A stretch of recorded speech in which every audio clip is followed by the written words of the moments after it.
ইরানের সামরিক বাহিনীর অভিজাত শাখা ইসলামিক রেভলিউশনারি গার্ড কর্পস আইআরজিসির ১০ জন সদস্যকে গ্রেপ্তার করেছে কাতারের আইনশৃঙ্খলা বাহিনী।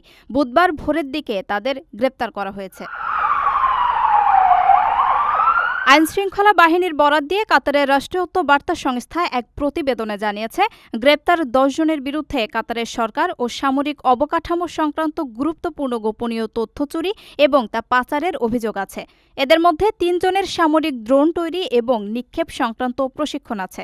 কাতারের রাষ্ট্রীয় বার্তা সংস্থার প্রতিবেদনে বলা হয়েছে, প্রথমে গুপ্তচর সন্দেহে তাদের আটক করা হয়েছিল।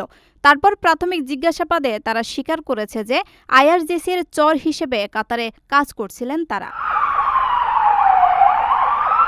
এদিকে কাতার সরকার জানিয়েছে, দেশটিকে লক্ষ্য করে ইরান দুটি ব্যালিস্টিক মিসাইল ছুড়েছে। এর মধ্যে একটি ধ্বংস করা হয়েছে, অন্যটি মার্কিন বাহিনীর আল উদেইদ বিমান ঘাঁটিতে আঘাত হেনেছে, তবে হতাহতের খবর নেই। এক বিবৃতিতে প্রতিরক্ষা মন্ত্রণালয় জানায়, আমাদের সশস্ত্র বাহিনী রাষ্ট্র এবং এর অঞ্চল রক্ষা ও সংরক্ষণ করার এবং যেকোনো হুমকির বিরুদ্ধে দৃঢ়ভাবে মোকাবেলা করার সম্পূর্ণ ক্ষমতা রাখে। প্রবাসীদের জন্য নির্মাণ হচ্ছে দেশের প্রথম স্মার্ট সিটি, যেখানে থাকছে স্কুল, মসজিদ, হাসপাতাল, সুইমিং পুল, হেলিপ্যাড, পাঠাগার, জিম, সুপারমার্কেট, শিশু পার্ক সহ সকল নাগরিক সুবিধা। মাত্র ৩০ লাখ টাকা বিনিয়োগে মিলছে আকর্ষণীয় ফ্ল্যাট।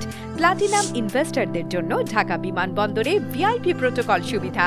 বিস্তারিত জানতে যোগাযোগ করুন স্ক্রিনে দেয়া হোয়াটসঅ্যাপ অথবা ইমো নাম্বারে।